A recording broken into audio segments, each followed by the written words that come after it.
നമസ്കാരം. ഇന്ന് നമ്മളൊരു നിയമപരമായ പ്രഹേളികയുടെ ഉത്തരം കണ്ടെത്താൻ പോവുകയാണ്. ഒറ്റനോട്ടത്തിൽ വളരെ ലളിതമാണെന്ന് തോന്നുമെങ്കിലും ഇതിന്റെ ഉത്തരം പല നിയമപുസ്തകങ്ങളുടെ താളുകൾക്കിടയിൽ ഒളിഞ്ഞിരിപ്പുണ്ട്. വീട്, ഭൂമി, കെട്ടിടങ്ങൾ ഇതൊക്കെ സ്ഥാവര സ്വത്തുക്കളാണെന്ന് നമുക്ക് എല്ലാവർക്കും ഒരുവിധം അറിയാം, അല്ലേ? പക്ഷേ നിയമത്തിന്റെ കണ്ണിൽ എന്താണ് ഈ സ്ഥാവര സ്വത്ത് അഥവാ ഇമ്മൂവബിൾ പ്രോപ്പർട്ടി? ഈ ചോദ്യത്തിന് ഒരു കൃത്യമായ ഉത്തരം കണ്ടെത്താനാണ് നമ്മൾ ശ്രമിക്കുന്നത്. ഓക്കെ, അപ്പോൾ നമുക്ക് കാര്യത്തിലേക്ക് കടക്കാം. കേൾക്കുമ്പോൾ കുറച്ച് വിചിത്രമായിട്ട് തോന്നും, പക്ഷേ ഈ സ്ഥാവര സ്വത്തുക്കളെക്കുറിച്ചുള്ള ഏറ്റവും പ്രധാനപ്പെട്ട നിയമം, അതായത് 1882 ട്രാൻസ്ഫർ ഓഫ് പ്രോപ്പർട്ടി ആക്ട്, അതിൽ സ്ഥാവര സ്വത്ത് എന്താണെന്ന് നേരെ ചൊവ്വയങ്ങ് പറയുന്നേയില്ല. അപ്പോൾ പിന്നെന്തു ചെയ്യും? നമ്മൾ ഇനിയൊരു ഡിറ്റക്റ്റീവിനെ പോലെ ചില തുമ്പുകളൊക്കെ വെച്ച് ഇതിന്റെ ഉത്തരം കണ്ടുപിടിക്കാൻ പോവുകയാണ്. നമ്മുടെ ആദ്യത്തെ തുമ്പ് വരുന്നത് ഈ ട്രാൻസ്ഫർ ഓഫ് പ്രോപ്പർട്ടി ആക്ടിൽ നിന്ന് തന്നെയാണ്. സ്ഥാവര സ്വത്ത് എന്താണ് എന്ന് പറയുന്നതിനു പകരം എന്തൊക്കെ സ്ഥാവര സ്വത്ത് അല്ല എന്നാണ് ഈ നിയമം ആദ്യം തന്നെ നമുക്ക് പറഞ്ഞു തരുന്നത്. കണ്ടില്ലേ, നിയമത്തിന്റെ 3-ാം വകുപ്പ് നേരിട്ട് പറയുകയാണ്, മുറിച്ചുമാറ്റാൻ ഉദ്ദേശിക്കുന്ന മരങ്ങൾ, കൊയ്തെടുക്കാനുള്ള വിളകൾ, പുല്ല്, ഇതൊന്നും സ്ഥാവര സ്വത്തിന്റെ കൂട്ടത്തിൽ പെടില്ല. ഇതൊരു നെഗറ്റീവ് നിർവചനമാണ്. അതായത് എന്തൊക്കെ ഒഴിവാക്കണമെന്ന് പറഞ്ഞുകൊണ്ട് നിയമം നമുക്ക് ആദ്യത്തെ സൂചന തരുന്നു. ഇവിടെയാണ് ഏറ്റവും രസകരമായൊരു കാര്യം.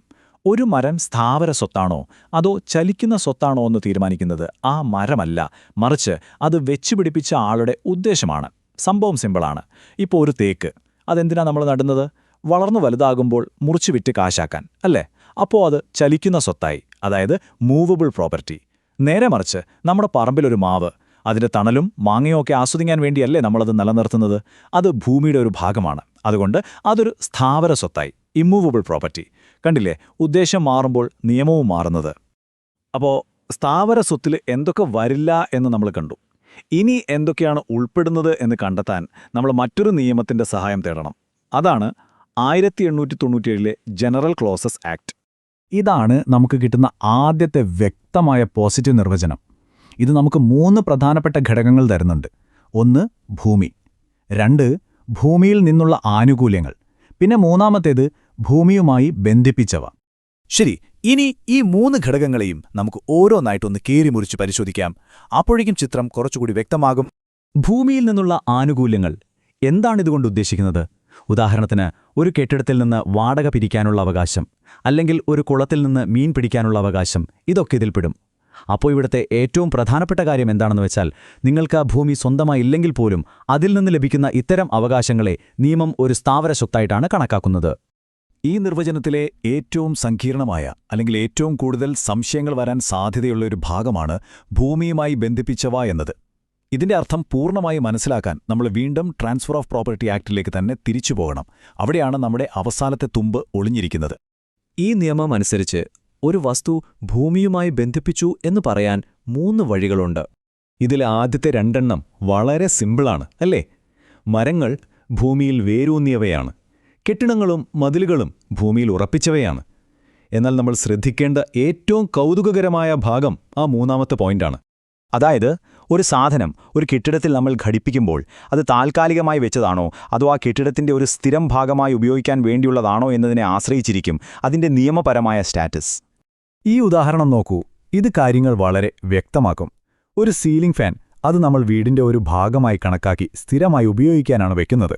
എന്നാൽ ഒരു ടേബിൾ ഫാനോ, അത് നമുക്ക് എപ്പോ വേണമെങ്കിലും ഒരിടത്തു നിന്ന് മറ്റൊരിടത്തേക്ക് എടുത്തുമാറ്റാം. അതുകൊണ്ടുതന്നെ നിയമത്തിന്റെ കണ്ണിൽ സീലിംഗ് ഫാൻ ഒരു സ്ഥാവര സ്വത്തും ടേബിൾ ഫാൻ ഒരു ചലിക്കുന്ന സ്വത്തുമായി മാറുന്നു. ഇവിടെയും കളി തീരുമാനിക്കുന്നത് ഉദ്ദേശ്യം തന്നെയാണ്. ശരി, അപ്പോൾ നമുക്ക് കിട്ടിയ തുമ്പുകളെല്ലാം നമ്മുടെ കയ്യിലുണ്ട്. ഇനി ഇതെല്ലാം കൂടി ഒരുമിച്ച് ചേർത്ത് വെച്ച് നമ്മുടെ ഈ പ്രഹേളികയുടെ പൂർണ്ണമായ ഉത്തരം എന്താണെന്ന് നോക്കാം. ഈ പട്ടികയിലേക്ക് ഒന്ന് നോക്കൂ.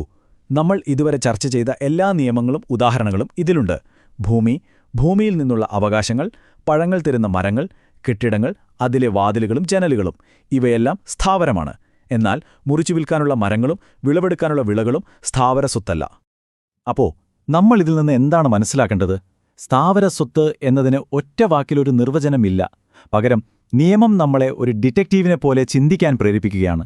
2 വ്യത്യസ്ത നിയമങ്ങളിൽ നിന്നുള്ള തുമ്പുകൾ, ഒരു വസ്തുവിന്റെ ഭൗതികമായ അവസ്ഥ, അതിനെല്ലാം ഉപരി അതിന് പിന്നിലെ മനുഷ്യന്റെ ഉദ്ദേശ്യം. ഇതെല്ലാം ചേർത്ത് വെച്ചാണ് നമ്മൾ ഉത്തരത്തിലെത്തുന്നത്. അപ്പോൾ ഇനിയൊരു ചെറിയ കാര്യം. നിങ്ങളുടെ വീട്ടിലെ ചുമരിൽ ഉറപ്പിച്ച ഷെൽഫിലെ ആ പുസ്തകാലമാര, അതിനെക്കുറിച്ചൊന്ന് ആലോചിച്ച് നോക്കൂ. നിങ്ങൾ ആ വീട് വിൽക്കുകയാണെങ്കിൽ ആ ഷെൽഫ് അവിടെ വെച്ചിട്ട് പോകണോ അതോ ഇളക്കിക്കൊണ്ടു പോകാമോ? അതൊരു സ്ഥാവര സ്വത്താണോ? ഇനി നിങ്ങൾക്ക് സംശയം വരില്ല. കാരണം ആ ഒരൊറ്റ ചോദ്യം ചോദിച്ചാൽ മതി. എന്തുദ്ദേശത്തോടെയാണ് അതവിടെ പിടിപ്പിച്ചത്? അതിൻ്റെ ഉത്തരം നിയമം എങ്ങനെ കണ്ടെത്തുമെന്ന് ഇപ്പോൾ നിങ്ങൾക്ക് കൃത്യമായി അറിയാം, അല്ലേ?